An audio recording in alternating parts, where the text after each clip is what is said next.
ஒரு சிறிய கிராமத்தில் பள்ளி அருகே ஒரு பழைய மரம் இருந்தது. அந்த மரம் பல ஆண்டுகளாக குழந்தைகளின் விளையாட்டு தளமாக இருந்தது. குழந்தைகள் அதன் கிளைகளில் ஏறி விளையாட அதன் நிழல் படித்து மகிழ்ந்தனர். ஒரு நாள் அந்த மரத்தை வெட்ட திட்டம் வந்தது. ஏனெனில் அங்கு புதிய கட்டிடம் கட்ட வேண்டியிருந்தது. பள்ளி குழந்தைகள் அனைவரும் ஒன்றாக கூடி ஆசிரியருடன் சேர்ந்து அப்படியே நிற்கட்டும் மரம் என்று போராட்டம் நடத்தினார்கள்.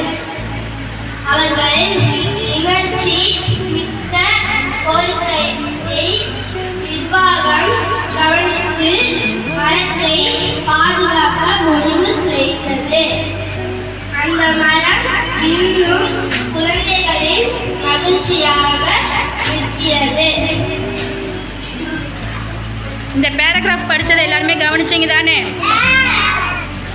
இதில் இருந்து இப்போ கொஷின் கேட்டோம்னா பதில் சொல்ல தெரியுமா? கேள்வியை படிப்பா, கொஷின் படி.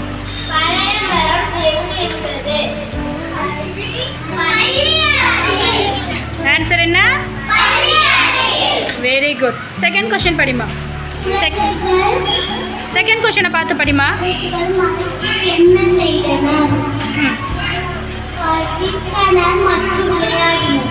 Very good. மூணாவது கேள்வி படிப்பா.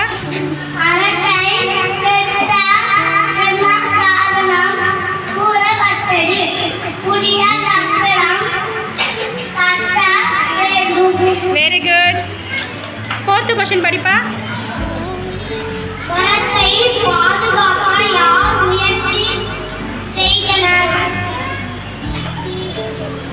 ஆன்சர் என்னம்மா? குழந்தைகள் மற்றும் ஆசிரியர். குழந்தைகள் மற்றும் ஆசிரியர்கள். Fifth question. மரம் பாதுகாக்கப்பட்டது. Very good.